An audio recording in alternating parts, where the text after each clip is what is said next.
Role of MNCs globalisation के अंदर multinational corporations का बहुत बड़ा किरदार है, मल्टीनेशनल कंपनीज का। तो उनका जो फायदा है होम कंट्री को और डिसएडवांटेज, होम कंट्री वो होती है जहां से ताल्लुक रखती है मल्टीनेशनल कंपनी, जहां से वो जहां पर हेडक्वार्टर है उसका। तो अगर कोई ऐसी कंपनी जो कि दुनिया भर में जिसकी ब्रांचेस हैं, लेकिन वो ओरिजिनेट लेट सपोज इंग्लैंड की ओरिजिनेटेड और वहीं पे हेडक्वार्टर्ड है और दुनिया भर में उसकी ब्रांचेस हैं, तो होम कंट्री को फायदा है कि दुनिया भर में से रेवेन्यू कमा के यहाँ पर आएगा। लेकिन होम कंट्री को नुकसान ये है कि वो मल्टीनेशनल कॉर्पोरेशन जो अपने प्रोडक्शन की जितने भी फंक्शन है वो पूरी दुनिया में इधर उधर फैला रही है।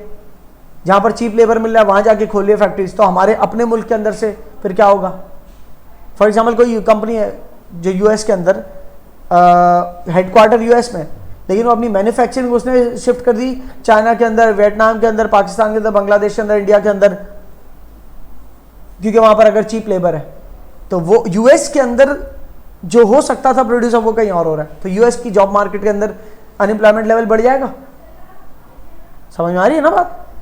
तो होम कंट्री को नुकसान भी है, लेकिन दूसरी तरफ फायदा ये कि वहाँ अब जहाँ जहाँ इन्वेस्ट कर दिया और वहाँ प्रोडक्शन हो गई, पूरी दुनिया में सेल हुआ, फिर ये कंपनी जब प्रॉफिट करेगी तो वो प्रॉफिट रीपैट्रिएट होगा ना, मतलब अपने मुल्क दोबारा आएगा, हेडक्वार्टर में आएगा ना सारा प्रॉफिट। और वो जो होस्ट कंट्रीज है जहाँ पर इन्वेस्टमेंट आई, उनके तब मजे के इन्वेस्टमेंट आ गए, उनके लोगों को जॉब्स भी मिल गए।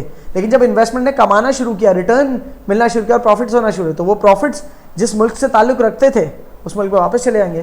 तो होस्ट कंट्री वो होती है जहाँ पर एमएनसी खुलती है, मल्टीनेशनल कंपनी, और होम कंट्री वो होती है जहाँ से वो ताल्लुक रखती है, एक्चुअली जहाँ का हेडक्वार्टर है उसका।